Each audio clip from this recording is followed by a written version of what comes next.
Você está no Pode Ler e Escrever, o podcast literário. Por aqui, conversamos com escritores, profissionais do livro, produtores de conteúdo e amantes da literatura. Chega mais e aprenda com a gente. Hoje no Pode Ler e Escrever temos o prazer de conversar com Paulo Oliveira. Ele é professor titular de Ecologia na Unicamp. Sua jornada acadêmica inclui também experiências internacionais, com um pós-doutorado realizado em Harvard, nos Estados Unidos e também na Alemanha. Além da sua notável carreira acadêmica, Paulo tem uma paixão por observar, seja a natureza, pessoas, a si mesmo, e uma característica que certamente enriquece as narrativas dos livros, né, das escritas. E essa habilidade de observação se reflete no trabalho literário, O Amor Urbano, que é um dos principais temas da nossa conversa de hoje, que é uma coletânea de histórias ambientadas nas dois maiores polos que a gente tem no Brasil, nas capitais Rio de Janeiro e São Paulo, que exploram as nuances do amor na vida urbana.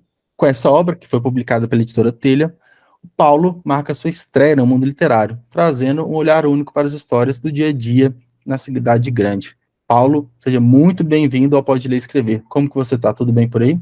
Rapaz, Juliano, eu estou muito feliz com a oportunidade de poder contar para vocês as minhas histórias, falar um pouquinho do meu livro, da minha vida.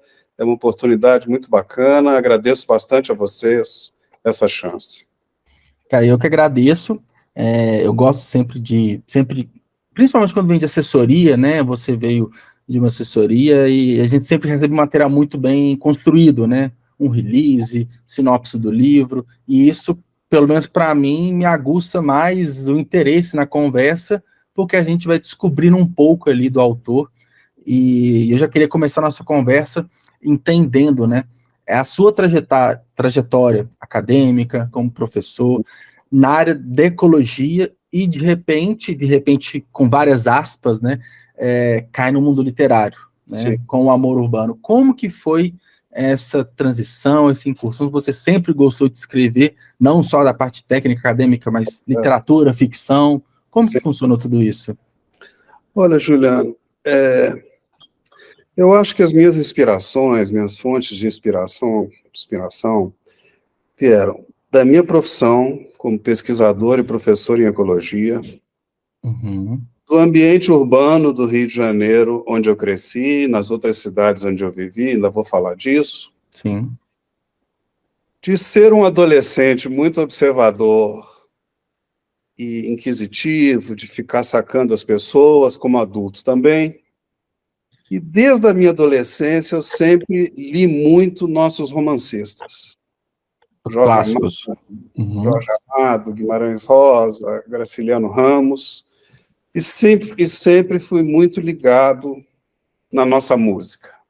Então eu diria que a minha carreira, a minha profissão, a minha paixão pela natureza, a vida urbana, a minha imaginação, meu senso de observação desde garoto, minhas leituras e minha ligação com a música brasileira. Então, como ecólogo, como pesquisador da natureza, eu sempre fui treinado a ir para o mato, ir para a floresta, ir para a savana, ir para o Pantanal, desenvolver um senso de observação para saber o que a bicharada está fazendo. Sim.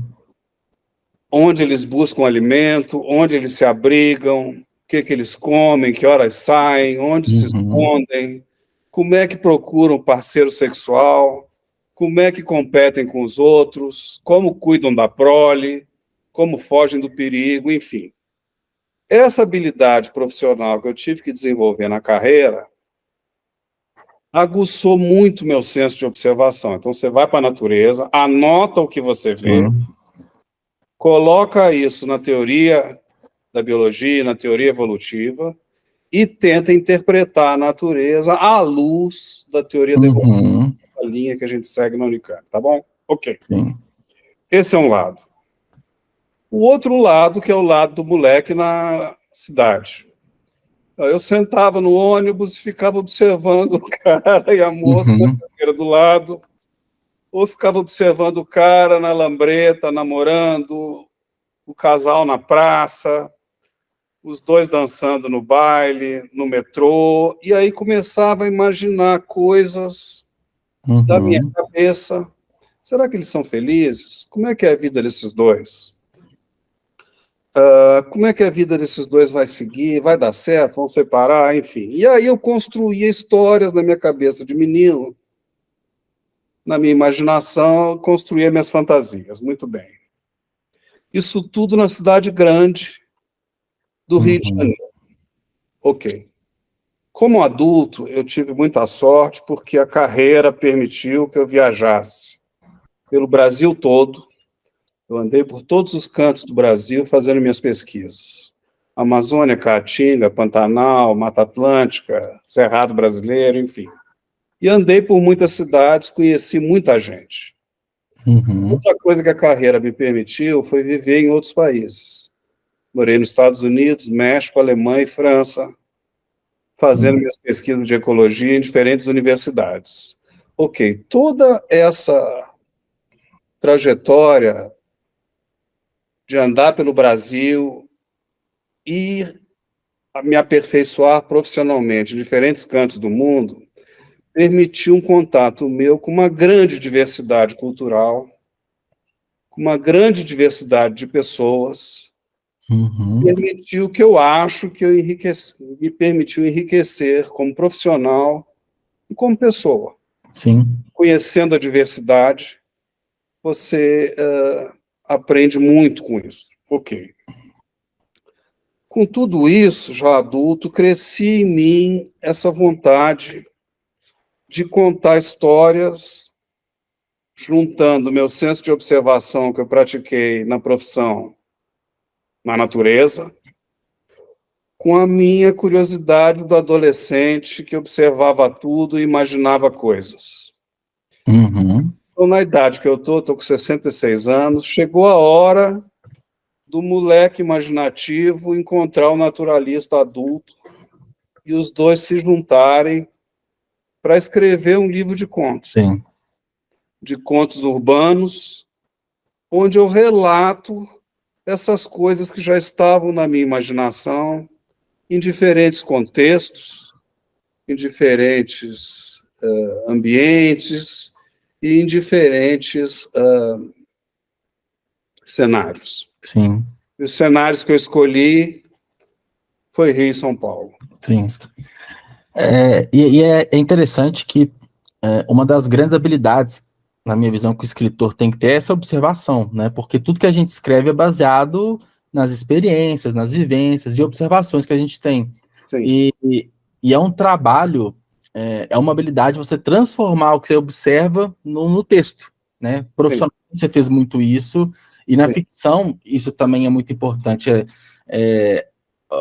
A riqueza nos detalhes, como que você constrói uma sala, um quarto, né? Um consultório, um ambiente do ônibus. Isso. Então, essa experiência de décadas, eu imagino. Isso é bacana. Importante, né?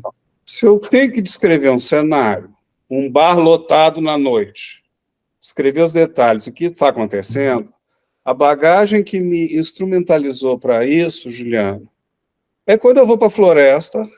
Sim. E tem que descrever onde está o rio, onde está o passarinho, onde é que estão as formigas andando, qual é a árvore que está em fruto, qual é a cor do fruto, qual é o bicho que está visitando a flor, que horas visita, tem alguém competindo com ele para pegar o néctar da flor.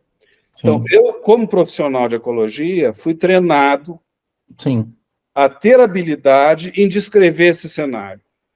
Agora, esse cara profissional se junta com a imaginação do sujeito que gosta de observar pessoas na rua e no ambiente urbano, e agora eu tenho que descrever os cenários da cidade, onde estão as pessoas interagindo, e construir uma história com isso.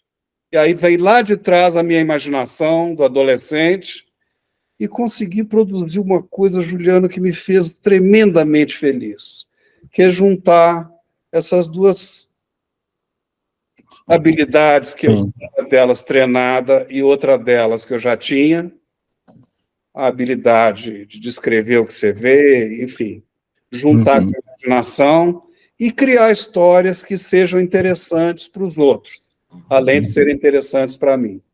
Uhum. E a observação é um ponto muito importante, né? Conseguir colocar isso no livro, claro, muito importante, mas não é 100% da forma de uma trama, né? Você montar uma narrativa. Então, como que foi esse processo dessa descoberta também da escrita ficcional? o desafio dessas duas coisas é que você tem que ser cativante. Sim, tem que envolver o leitor a todo momento ali, Tem né? que contar uma coisa que seja bacana, interessante para mim e para os outros. Escolhi os cenários de Rio e São Paulo. Por que Rio e São Paulo? A efervescência da cidade grande sempre me encantou muito. Onde o flerte corre solto, a paquera nos bares, a paixão, as alegrias, as tristezas, as E a frustrações. diversidade, né? A diversidade de tudo ali. Serem lugares multiculturais, Rio e São Paulo. Então lá você tem de tudo, de cultura, de gêneros, de diversidade econômica, de diversidade profissional. Nesses lugares também você tem violência, prostituição, crime, e muitas interações humanas a serem amor, paixão, sexo, muitas interações humanas das quais nós participamos, porque nós vivemos nesse meio, nos alegramos e nos entristecemos com ela, dependendo de como cada uma dessas emoções nos toca.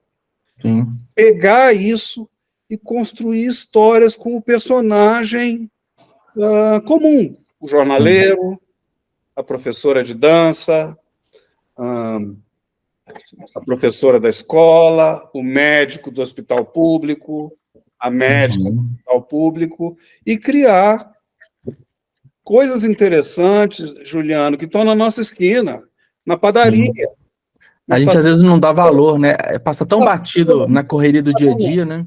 Pegar esse cotidiano e catar as emoções que estão surgindo dali com as interações humanas. Isso aí, rapaz, sempre me fascinou. E isso inclui as coisas que estão no dia a dia dos jornais.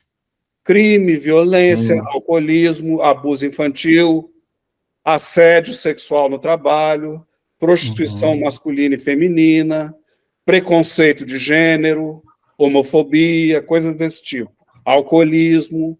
Então, peguei todos esses componentes que estão nos jornais do nosso dia a dia e coloquei num plano de interações humanas diversas, são 10 contos, 5 em São Paulo, 5 no Rio de Janeiro, em contextos variados de classe social, bairros, de classe média, alta, média e baixa, e faixa de idade, diversidade profissional. O Rio e São Paulo são cenários ideais para pegar esse ambiente multicultural e diversificado. Ok.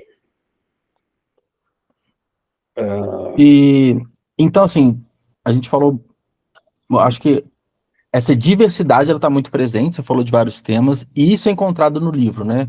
Não tem, então, assim, uma expectativa do leitor. Então, ele vai encontrar todos esses, é difícil falar de totalidade, mas diversas temáticas, mas que estão presentes no dia a dia, né, dessas duas cidades. Isso. E aí me veio uma dúvida, Paulo, o porquê Rio e São Paulo?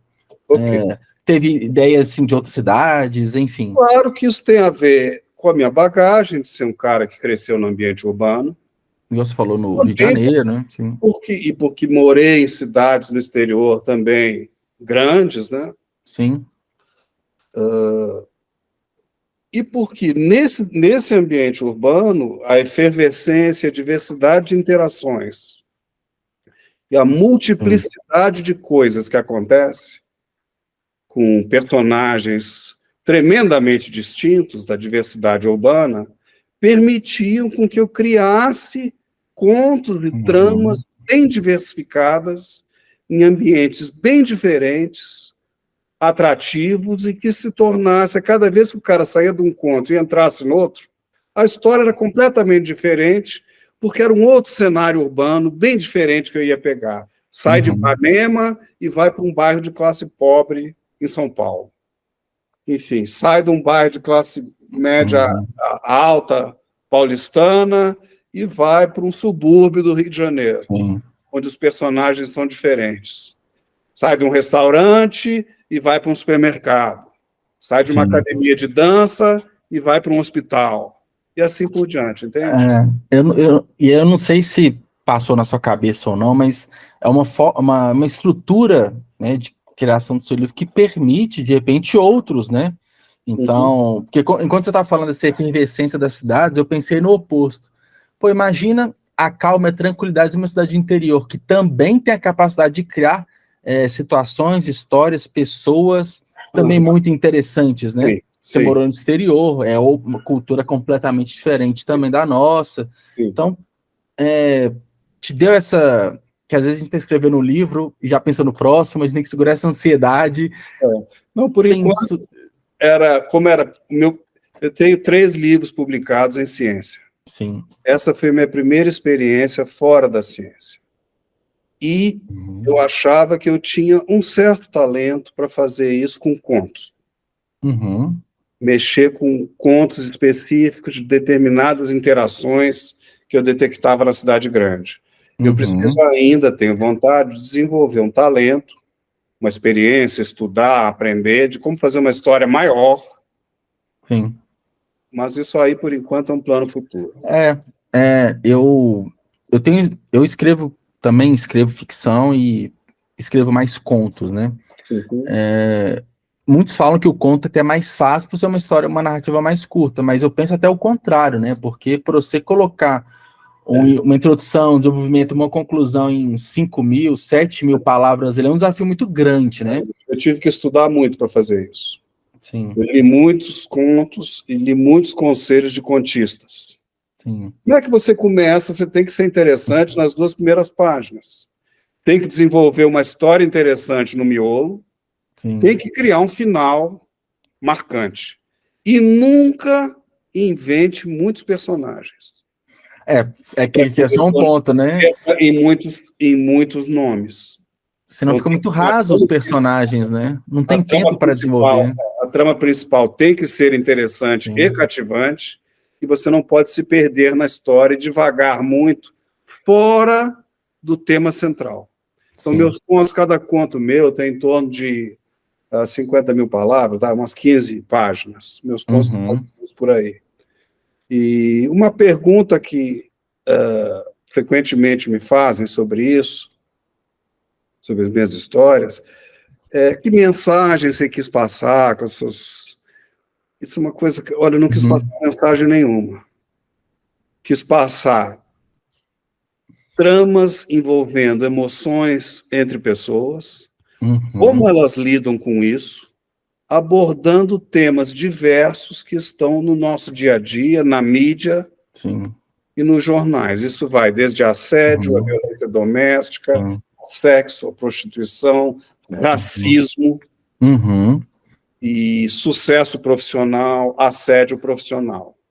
Não tive em nenhum momento propensão de passar mensagens. Eu coloco o contexto, coloco as interações, e o leitor e a leitora que se identifique e resolva do jeito que quiser o que aparece na trama.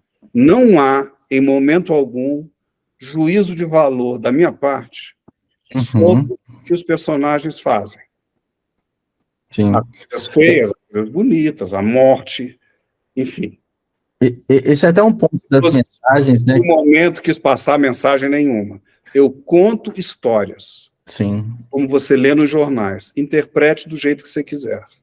Isso é interessante que faz com que, após o término da leitura, livros que têm essa proposta, o leitor fica na reflexão ali, porque quando você impõe uma mensagem, você termina o livro, acabou, né? Porque você já entregou ali. Então, quando provoca essa reflexão no leitor, ele ainda fica pensando ali depois, às vezes volta a algum conto, relê, busca, e a gente, falando no digital hoje, né, nas redes sociais, às vezes até busca o autor, busca outros feedbacks, busca outros leitores, para ter essa troca de compreensão, né?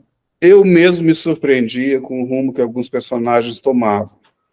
Sim. Isso é uma experiência, rapaz, eu nunca imaginei que eu fosse relatar isso. Você acha que vai por um caminho e, de repente, o personagem está andando na rua. Eu falei, sabe o que mais? Vai acontecer isso. Sim. E aí toma um rumo que eu não previa. Sim. E isso aí me encantou muito. Bacana. Eu achei isso muito legal. E já conversei com outros escritores e eles me falaram isso. Às vezes, o plano que você tinha para o que você queria escrever muda de rumo no meio do caminho. E a história termina de um jeito que você não previa. Isso é uma das coisas que eu acho mais encantadoras assim, de escrever um livro, porque, por mais que a gente acabou de falar aqui de contos, são histórias curtas, mas não quer dizer que você escreve de uma forma mais rápida. Claro, você vai levar menos tempo que para escrever um romance, mas às vezes são dias, semanas ali que você está envolvido num conto, num personagem, na narrativa, e às vezes você planeja um caminho A, só que no meio da narrativa vai para um caminho diferente, a gente se surpreende e no final fala assim, pô, agora eu matei a pau, ficou bacana demais, é cativante, né? Acho que é viciante escrever histórias, pensar nesse sentido, né? E o desafio sempre é ser cativante, quer dizer, você tem que se agradar. Tem que ter orgulho daquele que escreveu, né? Tem que achar aquilo bacana. Sim. Quer dizer, você tem que contar uma história embrulhada para presente. O cara tem que achar aquilo, tipo, nossa, que legal, que interessante, já passei por uma situação parecida, papapá. Então, os cenários são tão diversos, os personagens são tão diversos. Quem aqui nunca encontrou alguém no trem do metrô, no cinema, num teatro, dançando na gafieira, no trabalho, enfim. Então, eu pego esses momentos e acho que cada um dos leitores, de alguma forma, vai pensar, nossa, eu passei por uma situação semelhante em que conheci tal pessoa em tal lugar, numa viagem, etc. E isso alterou, de alguma forma, a vida daquele cara ou daquela moça. Faz sentido uma metáfora que eu estou pensando aqui, meio que você colore alguns momentos que são momentos cinzas do dia a dia, igual você falou, às vezes estou no metrô, estou no trânsito, estou caminhando, estou apenas no boteco ali, tomando uma, então meio que você colore ali um cenário e mostra para as pessoas, tipo, minúcias, detalhes ali que até para a gente pós-leitura, por exemplo, dá mais valor a alguns momentos, algumas situações. Uma das minhas histórias, a moça está sentada num café em Toulouse, na França. O café está lotado. Um cara vem e esbarra na cadeira dela. Não tem lugar para sentar, mas na mesa dela há um lugar vago, porque ela está sozinha. E aí começa uma relação, porque ele esbarrou nela. Quer sentar? Tenta sentar. E a trama toda começa aí. Quem não passou por algo parecido? Sim. E às vezes são situações que a gente ignora muitas vezes, né? A gente às vezes se irrita com uma situação do dia a dia ali, mas às vezes é uma ótica mais naturalmente romântica ali, por se tratar de uma história ficcional, a gente cria um ambiente ali, né? Mas acho que é interessante, por isso que essa reflexão igual você falou, não tem uma mensagem fixa a entregar para o leitor, porque ele, de acordo com a experiência dele, cotidiana, vai levar de uma forma diferente, né? Uma coisa que às vezes me perguntam também é falar, Paulo, o que a ecologia tem a ver com essas coisas que você conta, né? Rapaz, você sabe, a bicharada foge do perigo, foge da dor e procura o prazer, não é? Nós também. Mesma coisa. Igualzinho. Sim. Aí fala, e o que a ecologia, estudar a ecologia, ajudou você a tratar das emoções que você lida nos seus livros? Aí eu respondo, não ajudou em nada. Porque isso aí a gente aprende com a vida. Sim. Dependendo da formação profissional, a vida nos entrega isso, né? Eu acho que a carreira acadêmica me ajudou muito, foi a disciplina, Sim. Escrever com clareza, transmitir as ideias com clareza para que a pessoa que está lendo compreenda o que você quer dizer. A gente é escravo disso quando escreve ciência. Transmitir exatamente o que você quer, para que o cientista que está do outro lado do mundo, quando lê o seu artigo, entender exatamente o que você quis dizer. Sim. Então, essa disciplina de redação me ajudou muito. Então, esse intercâmbio da academia com um livro que lida com emoções foi útil nesse sentido, com a disciplina, com a rigidez ortográfica e gramatical, Sim. com a clareza. Tem que transmitir de forma clara, mas de forma cativante, para ser legal. Tem que ter piadas, expressões do dia a dia, enfim, mas cativante sempre. Sim. Então, esse intercâmbio da minha vida acadêmica com a biologia, que eu adoro, faria tudo de novo se tivesse começar. Sim. Com esse novo atalho que eu criei na minha vida, esse novo rumo de escrever contos, foi muito bom, porque as duas coisas se encaixaram, uma ajudou na outra, uma me levou a conhecer o mundo, cidades diversas e pessoas diversas, isso me instrumentalizou para desenvolver minhas ideias do que eu observo na rua, e escrever sobre emoções humanas, e isso acho que foi um casamento bacana da academia com esse viés literário, sabe? Então, acaba que, apesar de ser um livro de estreia, né, na literatura, você acabou de falar de toda essa bagagem que te ajudou, né, na construção do livro. Sim. Mas, por outro lado, você entrou no mercado que é diferente das publicações acadêmicas, das 3 que você já participou, é um mundo completamente diferente. E o que foi mais desafiador? Achar uma editora, saber, enfim, entender o mercado, o público... Fucei muito, tive muita sorte de encontrar a editora Telha, que eu só tenho elogios. Sim. Eu já entrevistei outros da editora Telha e as pessoas falam muito bem da editora mesmo. Muito, tudo. Uma equipe profissional muito competente. Só tenho coisa boa para falar, minha experiência foi excelente, me considero um cara de sorte de ter encontrado eles. Então, só tenho coisas boas a falar, mas fucei muito. E, infelizmente, deu certo. E quer saber, no mundo científico também, não é fácil. Nos livros que eu publiquei, achar uma editora também é difícil. Sim. Nada na vida é fácil, viu, Juliano? Sim. Então, ainda mais a literatura, que é uma forma de arte menos valorizada, e, assim, toda forma de arte e cultura, ela não é tão valorizada, mas... Um contrato comercial do mesmo jeito. Sim. O cara quer que você venda o livro do mesmo jeito, seja de ciência, seja de literatura. Só que para públicos naturalmente diferentes. Tem que ser interessante do ponto de vista científico e do ponto de vista da literatura. Então, os dilemas, na realidade, são os mesmos. Você tem que entregar um bom produto e convencer o cara de que ele vai fazer uma jogada acertada se pegar o seu trabalho. Então, na realidade, é mais ou menos parecido, viu? Embora as embalagens sejam diferentes. Sim. Sabe? Eu esqueci de falar, o meu livro, ele tem uma coisa bacana, que cada conto tem uma ilustração. Que inspirou, talvez? Ana Roa. Cada conto tem uma ilustração de uma passagem do texto. Sim. E isso me deixou muito feliz, dada a beleza das ilustrações e a competência da ilustradora. Eu fiquei muito feliz. Parecem retratos. Legal. Sim. E isso aí eu achei também que era uma novidade. Sim, é um complemento super interessante para a história. Um contexto do conto. Isso me deixou muito feliz. Elogio aqui a Ana Rô, minha ilustradora. Acho que isso valorizou muito o livro. Claro, até porque o aspecto visual, né? A gente falou tanto aqui da observação, na parte ilustrativa. Aí, de repente, você vê a moça lá vendendo no bar no Flamengo, ela é a garçonete. Aí aparece ela passeando entre as mesas com a bandeja cheia. Ela é a heroína da história. Sim, e isso valida muito a forma coesa, clara e descritiva que você falou cria um componente novo, não é tão comum você ver isso. Sim. Livros ilustrados com uma paisagem marcante dentro do contexto da história. Sim. Então, eu estou muito contente, acho que foi uma coisa bacana. Está gostando desse episódio? Já vamos voltar, mas eu quero só dar uma dica super importante para você que é autor independente.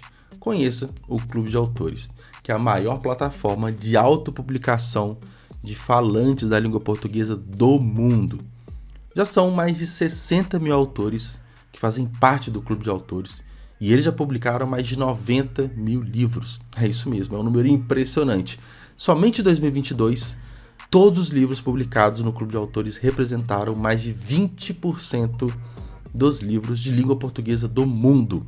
É um número incrível. E esse número só é possível graças à tecnologia empregada que você pode, em poucos minutos, publicar o seu livro de forma gratuita. E eu sou prova disso. O meu livro, Frases Minhas sobre um Coração em Festa, foi publicado no Clube de Autores em 2022 e o processo é super simples. Basta fazer o cadastro na plataforma, seguir o passo a passo de publicação e logo logo o seu livro está publicado na plataforma, tanto no formato impresso quanto no formato digital. Você que é autor independente, não perca mais tempo. Acesse www.clubedeautores.com.br. Então, vamos voltar para o episódio? E, naturalmente, quando a gente coloca esses diferenciais, a gente espera ter um retorno também dos leitores, né? Porque senão a gente não colocaria. Enfim, a gente sempre busca a gente sempre espera, na verdade, um feedback positivo dos leitores. Você já teve, como que foi essa recepção, desde o lançamento, como tem sido? As pessoas, eu não posso perguntar para as pessoas, e aí, gostou? Não posso. Sim, tem que ser meio que elas falando, né, por conta própria. Espontaneamente falar. E os relatos que eu tive são muito bacanas, as pessoas curtiram.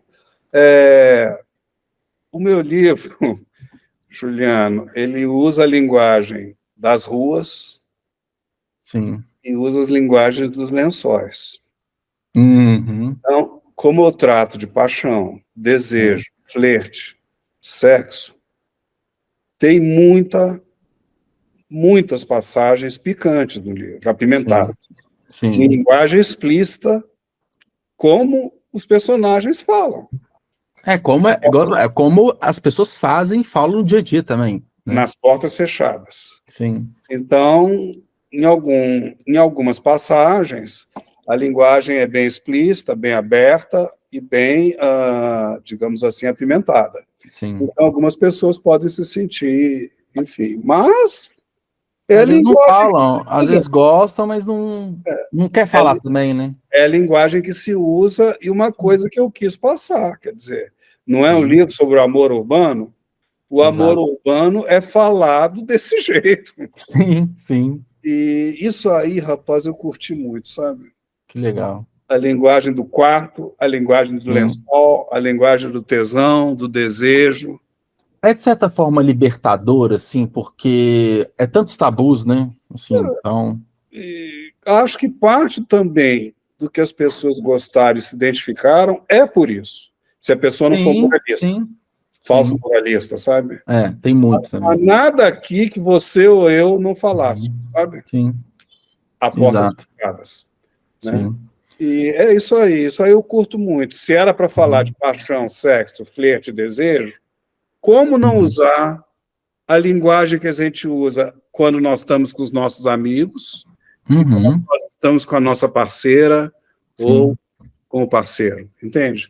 Então, isso aí é bem exposto.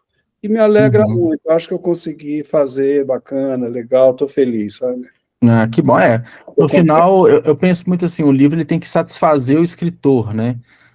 Claro que a gente tem o objetivo de ser vendido, de ser lido, mas primeiro a gente tem que ficar satisfeito com a obra e depois a gente vai para o próximo passo, né? Pós-lançamento, divulgação e venda, mas estando satisfeito... Mas a gente tem que ser humilde para saber que vai ter gente que não vai gostar. Então, não e saber lidar com isso também, né? Que é difícil às vezes. Tem gente que não vai gostar do tema. Eu fui muito influenciado por Nelson Rodrigues. Sim. Jorge Amado, o Chico Buarque. E o que não falta são pessoas que não gostam deles também, né? Essas pessoas, esses caras que são gênios, usavam uma linguagem muitas vezes criticada.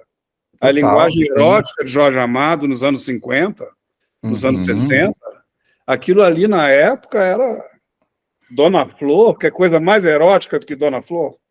E se a gente fosse escrito e publicado nos tempos atuais, seriam pessoas canceladas na internet na primeira frase, né? Então... Dona Flor hoje é uma história da carochinha. Sim.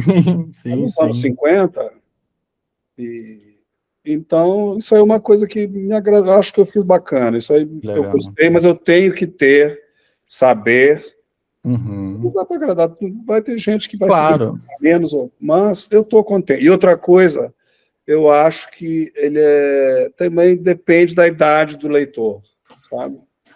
Porque o livro, por mais que a gente acabou de falar que ele é um produto, né? Um produto, ele é indicado para nichos específicos. Então, a gente está falando de idade, gênero, classe social.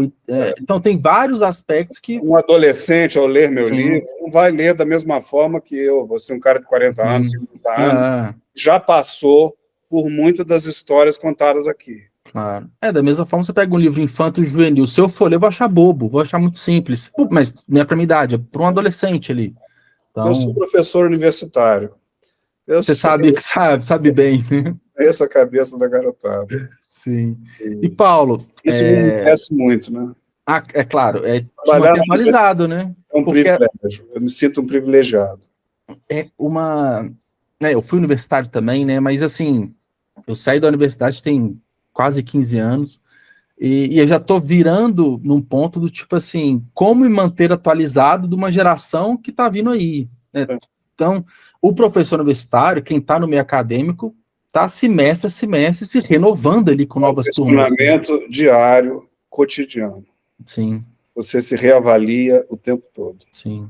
Eu acho isso bacana. Sim. Não, eu concordo, é bem interessante.